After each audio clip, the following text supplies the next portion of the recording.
ආයිබෝවන් කියලා පිළිගන්නවා ඕගොල්ලන් හැමෝම අද මම ඕගොල්ලන්ට අරන් ආවේ අපේ පොඩ්ඩන්ටත් ගෙදර හැමෝටම හදන්න පුළුවන් කෑම වේලක්. ඉතින් මේක සමබර සම්පූර්ණ කෑම වේලක් විදිහට තමයි හදන්නේ. එහෙනම් ඉතින් බලමු කොහොමද හදන්නේ මොනවද අවශ්‍ය වෙන්නේ කියලා.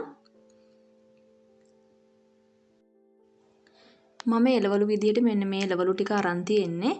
ඉතින් ලොකු ප්‍රමාණයකින් මම අරගෙන නෑ එළවලු. මොකද තව දේවල් එකතු වෙන නිසා.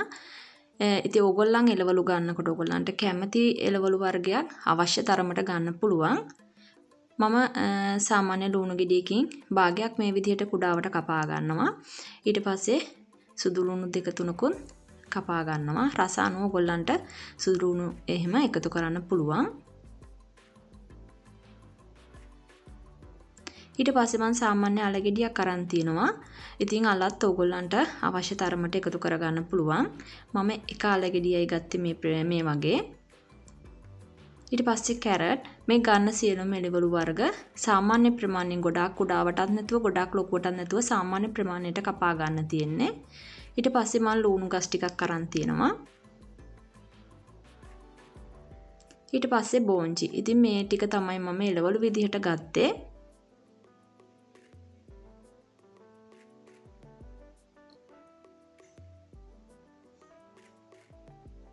ඊට පස්සේ මම අරන් තියනවා නූඩ්ල්ස් එක වගේ තියෙන පොඩි පාස්තා එකක්. ඉතින් ඔයගොල්ලන්ට නූඩ්ල්ස් ගන්න පුළුවන්. ඊට පස්සේ තඹපු බෝංචියට අරන් තියනවා.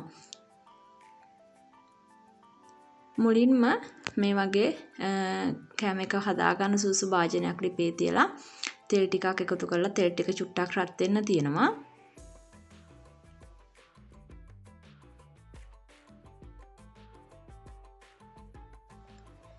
තෙල් ටික රත් වීගෙන එනකොට මම අර කපාගත්ත ලුණු ටිකයි සුදු ලුණු ටිකයි එකතු කරගන්නවා.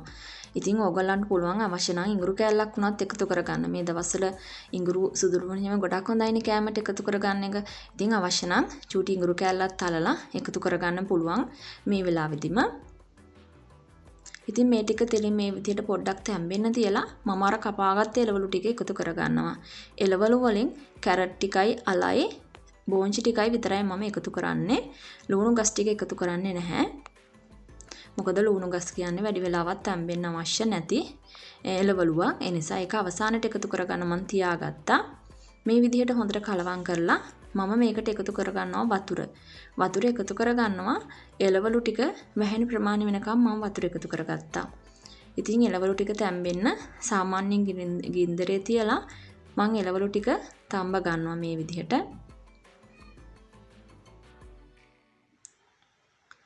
එළවලු ටික තැම්බීගෙන එනකොට මම එකතු කරනවා පැස්ටා ටික. මොකද පැස්ටා ටික විනාඩි 3-4ක් තැම්බෙන්න තැම්බුනහම ඇති. කුඩුක් වෙලාවක් තැම්බෙන්න අවශ්‍ය නැහැ.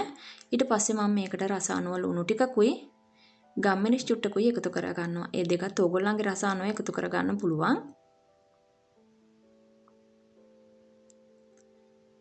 ඊට පස්සේ මම තඹපු බෝංචි යට ටිකත් එකතු කරගන්නවා. තම්බලා තියෙන නිසා ඒකත් තැම්බෙන්න අවශ්‍ය නැහැ වැඩි වෙලාවක්. ඉතින් මේ විදිහට එකතු කරලා මම මේකේ ටිකක් පාට ගන්න තක්කාලි සෝස් මේ සැඳි දෙකක් විතර එකතු කරගන්නවා. එකතු කරගෙන මේ විදිහට පැස්ටා ටිකක් තැම්බෙනකන් හොව ගොල්ලන් ගන්න නූඩ්ල්ස් ටික තැම්බෙනකන් විනාඩි 3-4ක් උයා ගන්න තියෙන්නේ. ඊට පස්සේ මගදී ඔයගොල්ලන් අර කපාගත්ත ලුණු ගස් ටික මම මේ විදිහට එකතු කරලා තවත් විනාඩි 2ක් විතර උයාගත්තා. ඉතින් මේ තියෙන්නේ මම හදාගත්ත කෑම වේල. පොඩ්ඩන්ට හෙම්බිරිස්සා වගේ හැදුනහම මේ වගේ කෑම වේලක් ගොඩක්ම හොඳයි. ඒගොල්ලන්ට සම්බර ආහාර වේලක් විදිහට හැම දෙයක්ම අවශ්‍ය කරන හැම දෙයක්ම ප්‍රෝටීන් කාබෝහයිඩ්‍රේට් හැම දෙයක්ම එකතු කරලා තමයි මේ කෑම වේල සම්පූර්ණ කරලා තියෙන්නේ. ඉතින් ගෙදර හැමෝටමත් ගැලපෙනවා.